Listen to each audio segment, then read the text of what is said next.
You're about to hear the most chilling accounts of encounters with black-eyed kids ever reported. These stories will make your skin crawl and leave you questioning everything you thought you knew about the world around us. But be warned, after watching this video, you may never look at a child's eyes the same way again. Clara had just finished her morning coffee when her editor, Mike, called her into his office. She grabbed her notepad, expecting another run-of-the-mill assignment. As she settled into the chair across from Mike's desk, he slid a folder towards her. "I've got a special project for you, Clara. We're seeing a spike in reports about black-eyed kids. I want you to investigate." Clara couldn't help but laugh. "Black-eyed kids? You're kidding, right? That's just an internet creepypasta." Mike's expression remained serious. "I know it sounds crazy, but these sightings are increasing. People are scared. We need to get to the bottom of this." Clara rolled her eyes, but Mike wasn't backing down. He pulled out a stack of papers from the folder. "Look, we've received dozens of emails about BEK encounters in the past month alone. That's more than we've had in the last 5 years combined." As Clara flipped through the reports, she felt a twinge of unease. The stories were eerily similar. Children with solid black eyes asking to be let into homes or cars. But she quickly shook it off. There had to be a logical explanation. "Fine," Clara sighed. "I'll look into it, but I'm telling you, it's probably just mass hysteria or some weird internet prank." Mike nodded, relief visible on his face. "That's all I'm asking. Start with this guy." He handed her a business card. "John Thompson claims he had a run-in with these kids last week." Clara left Mike's office already planning how she'd debunk this urban legend. She called John and arranged to meet him that afternoon at a local diner. When she arrived, John was already there, nervously fidgeting with his coffee cup. Clara introduced herself and got right to the point. "So, Mr. Thompson, tell me about your encounter with these black-eyed kids." John's hands shook as he recounted his story. "It was late, around midnight. I was getting ready for bed when I heard a knock at the door. I looked through the peephole and saw 2 kids, maybe 10 or 12 years old. They said their car had broken down and asked to use my phone." Clara nodded, taking notes. So far, nothing too out of the ordinary. "But something felt wrong," John continued. "I couldn't put my finger on it at first. Then I realized their eyes. They were completely black. No whites, no irises, just black." Clara felt a chill run down her spine, but quickly dismissed it. "Are you sure it wasn't just the darkness playing tricks on you?" John shook his head vehemently. "No, I'm telling you, their eyes were pitch black. And the way they spoke, it was unnatural, monotone. They kept insisting I let them in, but something in me screamed not to." As John finished his story, Clara couldn't shake the feeling of unease. His fears seemed genuine, but she remained skeptical. There had to be a rational explanation. "Thank you for sharing, Mr. Thompson," Clara said as she gathered her notes. "I'll look into this further." As she left the diner, Clara's mind raced. She was determined to find the truth behind these stories. Little did she know, her investigation was about to take her down a path she never expected, one that would challenge everything she thought she knew about the world around her. Clara's investigation led her down a rabbit hole of eerie similarities. As she pored over countless reports, a disturbing pattern emerged. What was it about these so-called black-eyed kids that made even the most skeptical witnesses shudder? I sat at my desk, surrounded by stacks of papers and my laptop screen glowing in the dim light of my office. I'd been at it for hours, reading through every BEK encounter I could find. At first, I thought I'd see a bunch of different stories, maybe find some inconsistencies that would unravel this whole mystery. But as I read report after report, I felt a chill creep up my spine. These stories, they were all so similar. It wasn't just vague details either. Specific things kept popping up over and over again. The eyes, of course, that was the big one. Every single account described kids with completely black eyes. No whites, no iris. Just an endless void of darkness where eyes should be. I tried to rationalize it. Maybe it was just tricks of the light or some kind of contacts. But the consistency was unsettling. And it wasn't just the eyes. These kids always seemed to show up in pairs or small groups, usually at night. They'd act like normal kids at first, asking for help or to use a phone. But something was always off. People described feeling an overwhelming sense of dread the moment they saw these kids, like their very presence radiated fear. The more I read, the more uneasy I felt. One detail kept jumping out at me. These black-eyed kids always asked to be invited inside. They'd be weirdly persistent about it too, like they couldn't take no for an answer. It reminded me of old vampire stories where the monsters needed permission to enter a home. I shook my head, trying to push that thought away. This was supposed to be a rational investigation, not some supernatural ghost hunt, but the accounts kept coming. People reported feeling like time slowed down during these encounters. Minutes stretched into hours as they stared into those pitch-black eyes, and the way the kids spoke. Monotone, emotionless, but with this creepy insistence. It was like they were reading from a script, but one designed to trigger every primal fear in the human brain. I leaned back in my chair, rubbing my eyes. This was way more complex than I'd originally thought. These weren't just random scary stories on the internet. There was a pattern here, a consistency that I couldn't ignore. As much as I wanted to find a logical explanation, I was starting to realize that might not be possible.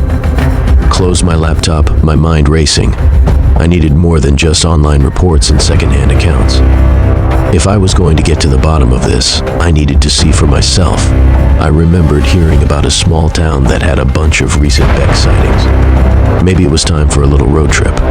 As I packed my bag, I tried to ignore the nagging feeling that I was about to step into something I couldn't fully understand or explain. I thought I was prepared for anything after my research, but nothing could have readied me for the suffocating fear that blanketed Millbrook.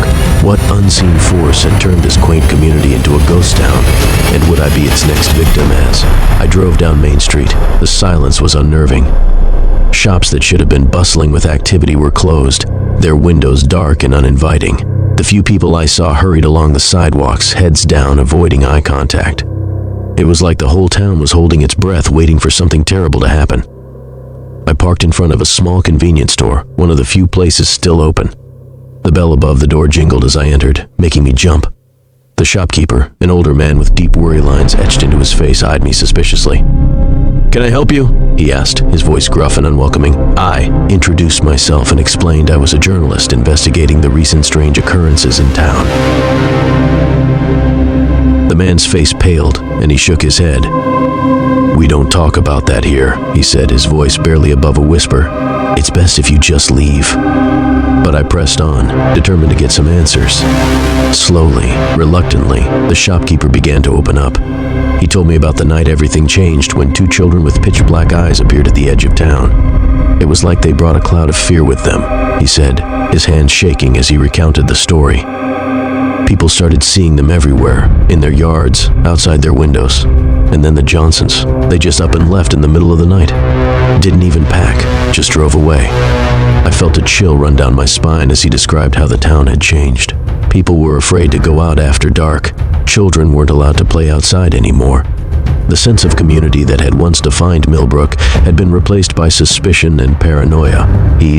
I left the store. The sun was setting, casting long shadows across the empty streets. The air felt heavy, charged with an unseen tension that made my skin crawl. I knew I should leave, get as far away from this place as possible, but the journalist in me couldn't let go. I needed to know more. I checked into the only motel in town, a rundown place on the outskirts. The clerk barely looked at me as he handed over the key, his eyes darting nervously to the darkening sky outside, in my room. I sat on the creaky bed, going over my notes. The stories I'd heard, the fear I'd seen in people's eyes, it all pointed to something far more complex than just an urban legend. As night fell completely, I couldn't shake the feeling that I was being watched. I tried to tell myself it was just my imagination, fueled by the town's collective fear. But as I heard a soft knock at my door, I realized with growing dread that my investigation might have attracted unwanted attention, and I wasn't sure I was ready to face what waited on the other side. Have you ever experienced a moment when time seems to stretch, each second lasting an eternity? As I stood there, frozen in place, I was about to discover why some doors are better left unopened. The knock came at 2 a.m., jolting me awake. At first, I thought I was dreaming, but as the soft tapping continued, I realized with growing dread that this was all too real. My heart pounded in my chest as I slid out of bed, my bare feet hitting the cold motel room floor. Approached the door slowly, every step feeling like I was wading through molasses. The knocking continued, steady and insistent. I pressed my ear against the door, straining to hear any voices or movement. Nothing but that rhythmic tapping. My hand trembled as I reached for the peephole. I hesitated for a moment, remembering all the stories I'd heard. Part of me wanted to crawl back into bed and hide under the covers like a kid, but I had to know. I had to see. I took a deep breath and looked through the tiny glass circle. What I saw made my blood run cold. 2 children stood in the dimly lit hallway. They looked normal at first glance, a boy and a girl, maybe 10 or 11 years old. But as they tilted their heads up towards the peephole, I saw their eyes. Pitch black, no whites, no iris, just endless, empty darkness. I stumbled back from the door, my legs suddenly weak. This couldn't be real. I must be dreaming. But the knocking started again, louder this time. "Please let us in," a voice called out. It was flat, emotionless, not at all how a child should sound. "We're lost and scared. We just need to use your phone." I opened my mouth to respond, but no words came out. My throat felt tight, constricted by fear. "We know you're in there," another voice said, just as monotone as the first. "Please, we need help. Won't you let us in?" My mind raced, remembering all the accounts I'd read, the insistence on being invited in. The overwhelming dread people felt in their presence. I wanted to run, to scream, to do something. But I was paralyzed, rooted to the spot as the knocking grew more intense. Don't know how long I stood there, trembling in the darkness of my room. It felt like hours, but it could have been minutes. Eventually, the knocking stopped. I heard footsteps retreating down the hallway, fading into silence. I collapsed onto the bed, my body shaking uncontrollably. As the adrenaline wore off, I felt tears streaming down my face. What had I just experienced? How could I possibly explain this? As the first light of dawn crept through the curtains, I knew one thing for certain. I could no longer approach this story as an objective journalist. I had looked into the face of something I couldn't explain, something that defied rational thought. And now, I was part of the story. As the sun rose on my newfound reality, a chilling thought crept into my mind. What if these encounters weren't isolated incidents? What if there was a pattern hiding in plain sight, waiting for someone to connect the dots? I turned to my laptop, fingers trembling as I typed missing persons into the search bar. Little did I know, I was about to uncover a truth far more terrifying than anything I'd experienced that night. Spent hours combing through missing persons reports, focusing on areas where BEK sightings had been reported. At first it seemed like a wild goose chase, but then I noticed something that made my blood run cold. There was a pattern, a terrifying, undeniable pattern. In town after town, I found cases of people who had vanished without a trace. The last place they were seen? Often in or near areas with recent BEK sightings. It couldn't be a coincidence. My hands shook as I picked up my phone and dialed the number of a local detective I'd worked with before. Detective Johnson agreed to meet me at a small diner on the outskirts of town. When I arrived, he was already there, nursing a cup of coffee. His face looked haggard, like he hadn't slept in days. "I've been expecting your call," he said as I sat down. "You've noticed it too, haven't you?" I nodded, pulling out my notes. "The missing persons cases, they're connected to the BEK sightings, aren't they?" Johnson sighed, rubbing his temples. I didn't want to believe it at first, thought I was going crazy. But yeah, there's a correlation, and it gets worse. He pulled out a file from his briefcase. Inside was a decades-old cold case. A family of 4 had vanished from their home in the middle of the night. No signs of forced entry, no evidence of foul play. Just gone. "Look at the witness statements," Johnson said, his voice barely above a whisper. I flipped through the yellowed pages. My heart nearly stopped when I saw it. A neighbor reported seeing 2 children with strange dark eyes standing outside the family's house the night they disappeared. The implications of what I was reading sank in. I felt like I was drowning. How long had this been going on? How many people had fallen victim to these things? I looked up at Johnson, searching for some kind of reassurance. But all I saw was the same fear and confusion I felt reflected in his eyes. "What do we do?" I asked, my voice shaking. Johnson shook his head. "I don't know. This is bigger than anything I've ever dealt with, but I do know one thing. We can't face this alone." He was right. If we were going to get to the bottom of this, we needed help. We needed to find others who had encountered the black-eyed kids and lived to tell the tale. As I left the diner, my mind was racing. I knew my next step would be dangerous, but I had no choice. It was time to seek out the survivors and hear their stories firsthand. Have you ever felt like you were being watched by something not quite human? For the survivors I was about to meet, that feeling wasn't just paranoia. It was a nightmarish reality. Their encounters with black-eyed kids left them forever changed, and I was about to learn why. I found an online forum dedicated to BEK encounters. At first, I thought it might just be people sharing creepy stories. But as I read through the posts, I realized these people were genuinely traumatized. They were seeking answers, support, and validation. I reached out to a few members, and to my surprise, they agreed to meet me. We gathered at a quiet coffee shop on the outskirts of town. As I walked in, I saw a group of people huddled around a table in the corner. They looked haunted, like they'd seen things that had fundamentally altered their view of reality. I took a deep breath and approached. As we talked, each story added a new layer to the mystery. One man, Dave, described letting a BEK into his home. His hands shook as he recounted the experience. "I don't know why I did it," he said. "It was like I couldn't control myself. As soon as that kid stepped inside, the air got heavy, cold. I felt this overwhelming sense of dread." Dave went on to describe how objects in his house started moving on their own. Lights flickered, and worst of all, he felt like something was trying to get inside his head. "I managed to get the kid out, but I've never been the same since," he finished, his voice barely above a whisper. Another survivor, Lisa, pulled out her phone with trembling hands. "I took a photo," she said. "I know it sounds crazy, but I had to prove to myself it was real." She showed me the screen, and I felt my blood run cold. The image was disturbingly blurred, but I could make out the outline of a child, and those eyes. Even in the blurry photo, they were unmistakably, unnaturally black A's. The night went on. The survivors shared their theories about what the BEKs really were. Some thought they were demons or interdimensional beings. Others believed they were some kind of government experiment gone wrong. One woman was convinced they were aliens trying to infiltrate our world. I listened to it all, my mind reeling. The rational part of me wanted to find logical explanations for everything I was hearing, but after my own encounter and seeing the genuine fear in these people's eyes, I couldn't dismiss their experiences. I left the coffee shop. I felt overwhelmed. How could I possibly present these findings to the world? The phenomenon defied simple explanation. It challenged everything I thought I knew about reality. I knew one thing for certain: my article wasn't going to be the neat, tidy debunking I had originally planned. Instead, I was about to open a Pandora's box of questions that might never have satisfactory answers. I sat at my desk, surrounded by a sea of papers, photos, and scribbled notes. My investigation into the black-eyed kids phenomenon had taken me down a rabbit hole I never expected.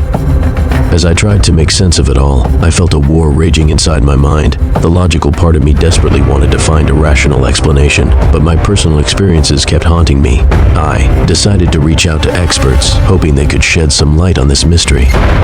First, I spoke with Dr. Emily Chen, a psychologist specializing in mass hysteria. She explained how shared beliefs can spread through communities, especially in the age of the internet. "What you're describing could be a form of digital contagion," she said. "Stories spread online, people internalize them, and suddenly everyone's seeing black-eyed kids." Her words made sense, but they didn't explain everything. What about the physical evidence? The blurry photos? The consistent descriptions across different encounters? I needed more answers. Next, I talked to Professor Mark Thompson, a folklorist who'd studied urban legends for decades. He was fascinated by the black-eyed kids' stories. "The internet has become our modern campfire," he explained. "These tales spread and evolve faster than ever before. But that doesn't necessarily mean they're not based on something real." I thought about the survivors I'd met, the fear in their eyes as they recounted their experiences. Could all of that be chalked up to an internet hoax gone wild? My final interview was with Dr. Samantha Roberts, a parapsychologist. I was hesitant to even consider supernatural explanations, but at this point, I couldn't rule anything out. Dr. Roberts listened intently to my findings. "The consistency in these encounters is striking," she admitted. "While we can't jump to conclusions about paranormal activity, we also can't dismiss these experiences outright." As I reviewed my notes from these conversations, I felt more confused than ever. The line between myth and reality seemed impossibly blurred. Could the black-eyed kids be a product of our collective imagination, brought to life by the power of belief in the internet? Or was there something more sinister at play? I thought about my own encounter, the bone-chilling fear I felt when I saw those pitch-black eyes through the peephole. It had felt so real, so visceral. How could I reconcile that experience with the possibility of mass delusion? As the sun began to set outside my window, I realized I might never have all the answers. The truth behind the black-eyed kids was likely more complex than I could fully understand or explain. But I knew one thing for certain. I had to write this article. People deserve to know what I'd uncovered, even if it left them with more questions than answers. I took a deep breath and opened a new document on my computer. My fingers hovered over the keyboard for a moment before I began to type. In the dark corners of our modern world, where the internet blurs the line between fact and fiction, a chilling phenomenon has emerged. I knew this article would challenge my readers' beliefs, just as this investigation had challenged mine. But sometimes, the most important stories are the ones that make us question everything we think we know. The moment my article went live, it was like I'd opened Pandora's box.